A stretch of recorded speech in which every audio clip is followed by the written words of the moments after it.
Hello again. Today I'd like to talk with you about a few things that come up in most of the courses that I teach, and certainly in this one, in the most recent forum on change, when we spoke about stress and anxiety and things of that nature. Well, first of all, here are a few of the things that come up that probably need a little bit of explanation. Um, I find that lots of people tend to seek balance. They want balance. Technology, human touch, et cetera, et cetera, et cetera. They want balance. But you know, the word balance is a two-edged sword. You can have equal attention on two factors at a very low level. That's balance, but it's not good. So when we talk about balance, let's keep in mind that we're looking for high standards and high approaches where if A is good and B is good and we want them in balance, then we want A and B to be high and not necessarily low. Also, age. Invariably, I get criticism sometimes of education in general where people say, well, if it, older teachers are keeping us back. Folks, I hope we've seen a couple of good examples in this course where that really does not hold. Excuse me. And my experience tells me that it really does not hold. I don't think it's a matter of age at all. I think it's a matter of attitude. For example, I know some 22 or 23-year-olds who like technology, but that's because they grew up with it. But ask them to do something that is different from what they've learned, and they can be as resistant as older teachers who try to get accustomed to technology. So let's not go the age route. It's just not a productive way to go. Another concern that I hear often is when kids use chat language. Of course, chat language has its place sometimes in social media and texting, and that's fine. I text all the time with my grandchildren, with my children, and we use chat language. But in an educational setting where academic standards are in place, that's not appropriate. So no teacher, at least in my opinion, no teacher has to feel obligated to accept chat language. Another issue comes up when I hear that kids don't do their homework. This might require a policy issue at an administrative level at some point. Um, I always wonder if kids aren't doing their homework, then are they not held accountable for that? And that would change things quite a bit, probably.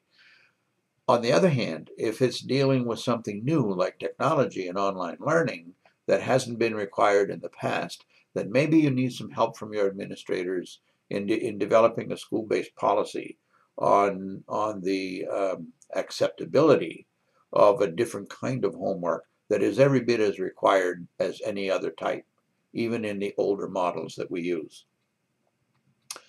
Um, One that kind of hits home with me is that we hope we don't lose some of the good things as we go to technology. And someone will invariably mention note-taking and cursive handwriting. I must give you an example that would defy that somewhat. I have never been a good note taker, even as a young kid. Not because I didn't want to take notes, but because I always had a hard time holding a pen or a pencil correctly and writing for more than a few minutes at a time. I'm still that way. So what do? If I need to take notes, I take out my little smartphone and I turn on the sound recorder and I take a few quick notes orally. Um, Again, I just have never been able to write longhand for a very long time without my hand cramping. That's just the way it is.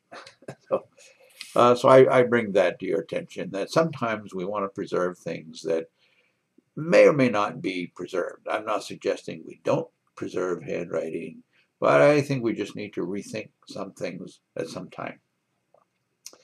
One of the things that really bothers me somewhat, not in a negative way, but it just bothers me, is the assumption that, well, if we're going to use a lot of technology, then somehow we're going to lose the human touch.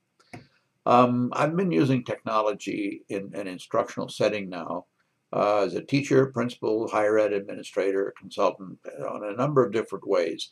And I've yet to see one single instance when technology has caused us to lose the human touch. It just hasn't happened, and I can't foresee that happening. I think that's a reaction of either or thinking.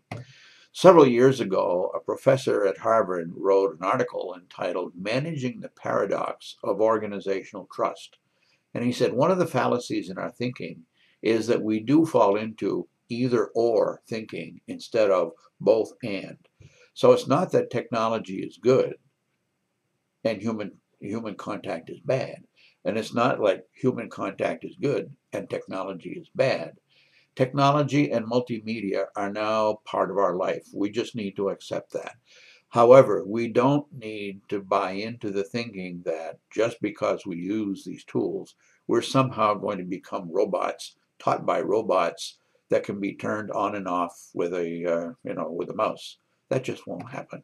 As teachers, the most important thing to remember that these days, at least I think these days, technology is only the second most important tool in education. The first, the most important tool, continues to be the teacher. And I cannot possibly see how that will ever change. Things change, life changes, the tools change, teaching approaches change. But the importance of the teacher, I can't, in spite of all the technology and multimedia I use, I cannot see the importance of the teacher being diminished in any way, shape, or form. Don't pile, create. I'd like to, for a moment or two, use this course as an example of what I mean. When I first started to teach this course, and many other courses, I would spend quite a bit of time lecturing about the different tools. I would lecture about blogging. I would lecture about Moodle. I would lecture about using smartphones to take pictures.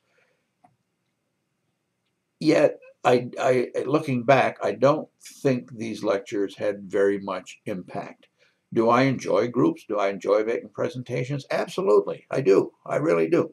On the other hand, does it necessarily mean that what I was doing was good teaching? I don't know. In this course, for example, there are no lectures. Probably the video that comes the closest to it is this one. But the others really aren't, they haven't been lectures. They've been attempts to organize a little or to provide reminders, but they really haven't been at length lectures. Also, you'll notice that there are no critical paper written assignments in this course. So when I use the term, don't just pile, create, then I also mean by that we have to sometimes eliminate things we've been doing in order to be creative. So I decided that for this course, and just about every other course I teach, I no longer provide long lectures. I provide multimedia digital content and flip the classroom as it's been presented in this course. Then I allow for plenty of time for project work. That replaces the longer type papers. I'm sure you'll get plenty of those in your other courses. You don't need more from me. I'm not against those. I just think they have their place, and perhaps it's not in this particular course. Any writing that I have you do that requires any level of critical thinking really occurs in the forums where you can interact with each other and I can interact with you as well. So the two things that I've eliminated in terms of my own teaching by flipping the classroom, one was preparing and delivering long lectures, detailed lectures, and two, the other was not requiring formal written documented papers, knowing that you'll get those in other courses anyway. So this enables me to flip the classroom and make it more project-based in terms of how you function. So when I say don't pile, create, that's what I mean. This is an example of it. and find your twang point. My twang point, my twang point was in spending the time researching appropriate content and discarding much of what I found in order to select what I think is most appropriate. Also, this course, I would hope, presents a new model of professional development. In most schools, at least here in the States, professional development consists of release days, presentations, bringing the whole faculty together, presenting some information that's required of everyone. And really, when you look around the room, lots of teachers probably are quite bored with that. And it's probably unnecessary to do all that if it's provided online and everyone is held responsible for making sure that they cover whatever needs to be covered, and they involve themselves in online forums as we have in this course. So this course, I would hope, has been a new model of professional development. So we're now more than halfway through the course. I will have the remaining modules up and running for you by the next session, and you've received your midterm grades. If you have any questions, please let me know. And with that, I shall see you online. Have a good one. We'll talk again soon. Bye-bye.